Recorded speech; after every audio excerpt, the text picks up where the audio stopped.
CPI സംസ്ഥാന സമ്മേളനം പ്രതിനിധി ചർച്ചയിൽ സംസ്ഥാന നേതൃത്വത്തിന് വിമർശനം. പഴയതുപോലെ സർക്കാരിനെതിരെ വേറിട്ട ശബ്ദമാകാൻ നേതൃത്വത്തിന് കഴിയുന്നില്ല. CPI മന്ത്രിമാരുടെ വകുപ്പുകൾക്ക് ധനവകുപ്പിൽ നിന്നും പണം വാങ്ങാൻ കഴിയുന്നില്ല എന്നും വിമർശനം. വിശദാംശങ്ങളുമായി ആലപ്പുഴയിൽ നിന്നും സുധീഷ് ഗോപാൽ ചേരുകയാണ്. സുധീഷ്, നേതൃത്വത്തിന് കടുത്ത ഭാഷയിൽ തന്നെയാണ് വിമർശനമുണ്ടായതല്ലേ?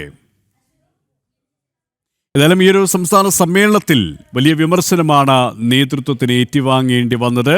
ഒപ്പം സംസ്ഥാന സർക്കാരിന് വലിയ വിമർശനവും ഉണ്ടായിട്ടുണ്ട് എന്നാണ് മനസ്സിലാക്കാൻ സാധിക്കുന്നത്. പ്രത്യേകിച്ച് ആഭ്യന്തര വകുപ്പിനെതിരെ അതിരൂക്ഷമായ വിമർശനം തന്നെയാണ് പ്രവർത്തകരുടെ ഭാഗത്തു നിന്നും പ്രതിനിധികളുടെ ഭാഗത്തു നിന്നും ഉണ്ടായത്. ഇതിൽ ഏറ്റവും ശ്രദ്ധേയമാകുന്നത് നേതൃത്വത്തിന് തന്നെ കൃത്യമായ രീതിയിലുള്ള താക്കീത് ഈ പ്രതിനിധികളുടെ ഭാഗത്തു നിന്നും ഉണ്ടായിട്ടുണ്ട് എന്നാണ്.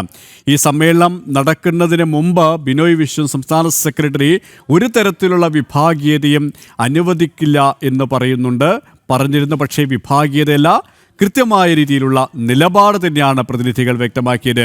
സുധീഷ് ചേരുകയാണ്. സുധീഷ്, ഏത് തരത്തിൽ തന്നെയാണ് നേതൃത്വത്തിനെതിരെ പ്രതിനിധികളുടെ വിമർശന ശബ്ദമുയർന്നത്?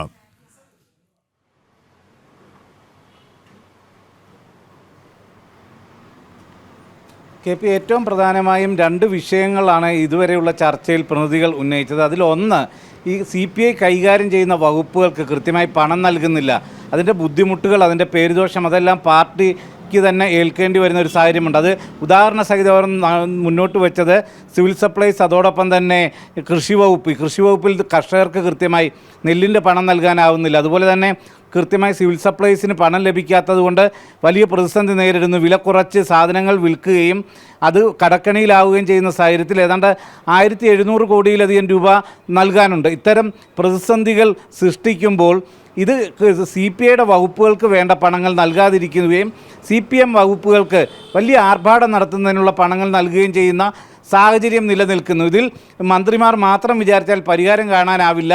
അതിൽ കൃത്യമായി മുന്നണി യോഗങ്ങളിൽ പാർട്ടി നേതൃത്വം ഇടപെടണം, അവിടെ കൃത്യമായി നിലപാട് അറിയിക്കണം എന്ന ഒരു ആവശ്യമാണ് പ്രതികൾ മുന്നോട്ട് വെച്ചത്.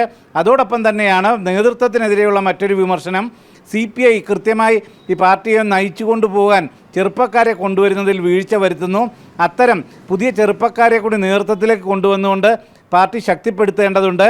പാർട്ടിക്ക് പഴയ പോലെ ഒരു കൃത്യമായ നിലപാടെടുത്ത് ഒരു പ്രത്യേക ശബ്ദമായി മാറാൻ സാധിക്കുന്നില്ല. ഇടതുമുന്നണിയിൽ CPMൻ്റെ കൂടെ CPM പറയുന്നത് കേട്ട് നിൽക്കുന്ന ഒരു സാഹചര്യത്തിലേക്ക് പോകുന്നു തുടങ്ങിയ വിമർശനങ്ങളാണ് ഉയർന്നിട്ടുള്ളത്. ഗ്രൂപ്പ് ചർച്ചയിൽ കരിമണൽ ഖനനം അടക്കമുള്ള വിഷയങ്ങളിൽ ഈ റിപ്പോർട്ടിൽ മൗനം പാലിച്ചതിലുള്ള അമർഷം പല ജില്ലാ കമ്മിറ്റികളും മുന്നോട്ട് വച്ചിട്ടുണ്ട്.